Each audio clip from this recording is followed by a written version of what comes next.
Hello, this is Northwest Trains Models.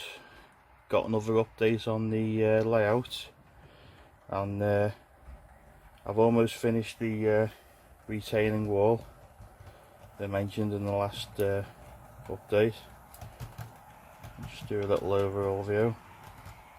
I'm quite pleased with it really. It's only made out of textured paper and hardboard and a few bits of balsa wood, so I think it's gone together quite nicely there. I've basically just painted all this road grey, and I basically used a ruler or just some straight eggs like that. I marked out the distance of the road markings and just used a Tipp-Ex pen. It's not perfect, but it'll do for me. And I also had some of these platform markings left, so I thought they'd be great for marking the other edge of the road. So basically no parking. The little pedestrian path I made is just out of the little self-Ds of Metcalfe paving kits, and that's just a piece of balsa wood cut to size. I've just got to trim the edges off here, and then I'm going to glue that in place. So just push it into the corner and that will go quite nice.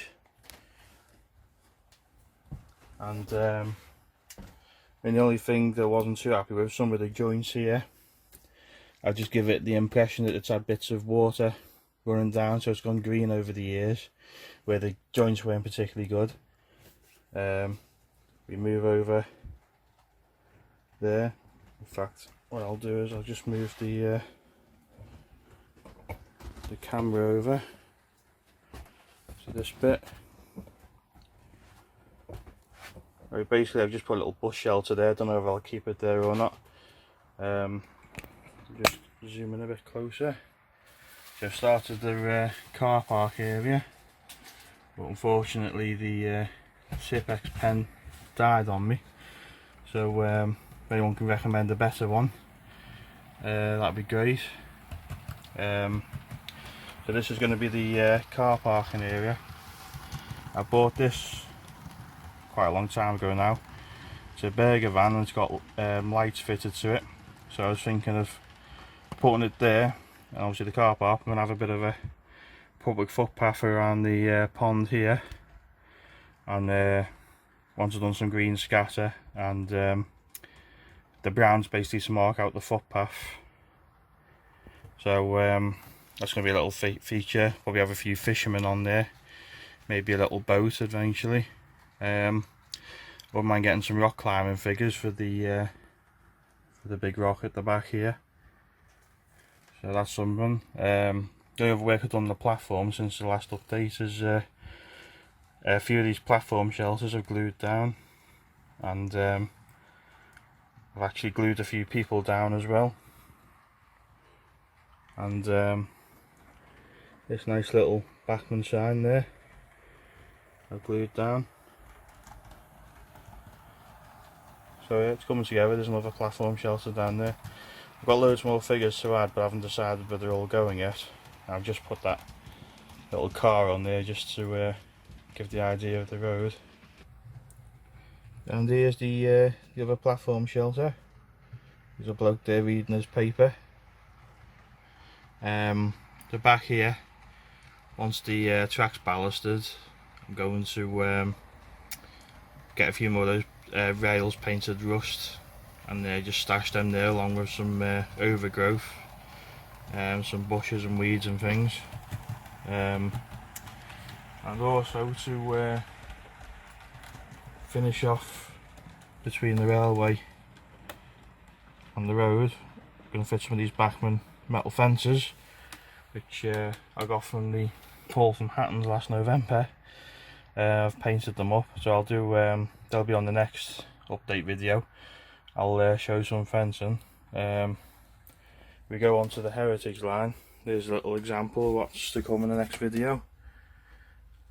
That's the colour I think I've decided on, that I've painted them. So yeah, they'll be on the next video. Not much has changed here. I still haven't decided what I'm going to do with this corner. I had some great ideas of people in the last update, so hopefully we'll think of something soon. I'll make my mind up. Again, not much happened on the narrow gauge railway. I've painted up this board since the last update, so basically I'm going to glue this on to there, and maybe start a bit of a rockery around the edge, similar to what I've done here. Again, I might do like a little video about this. This side of the rockery here, that's all basically scrunched up paper that's been PVA glued to the hardboard, and it's just painted different layers of grey. I don't think it looks too bad, so I'm going to stick a load of bushes and stuff and foliage at the bottom. This bit here, where it's only got one coat on so far, I've done that with decorator's cork and just like a plastic glazing packer, and I just smudged it in whatever pattern I liked. So again, I'll try and do maybe a little video on that, because I've still got the rest of the run to do, where it's all blue at the moment. So I'm going to do that.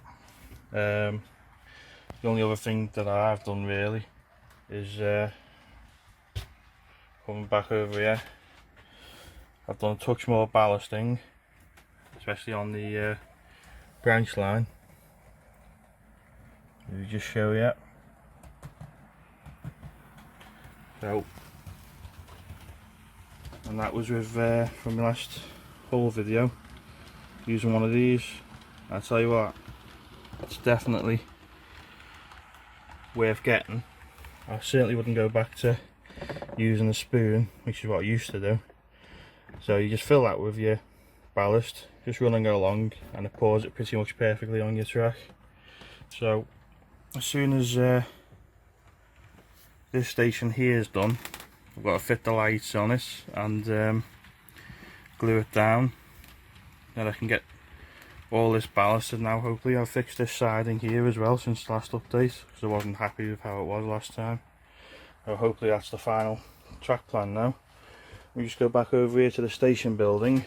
I don't know if anyone remembers, but it was slightly too long for the platform. See it sticking out there. So I've started making a piece of plastic which will hopefully tuck in there like that. And once I've spray painted it and done the brick effect on the side, that'll be good. Again, the fencing, I'll do a whole video on the different fencing for the layout. Obviously there's the heritage station we just mentioned, and we're going to have fencing along here.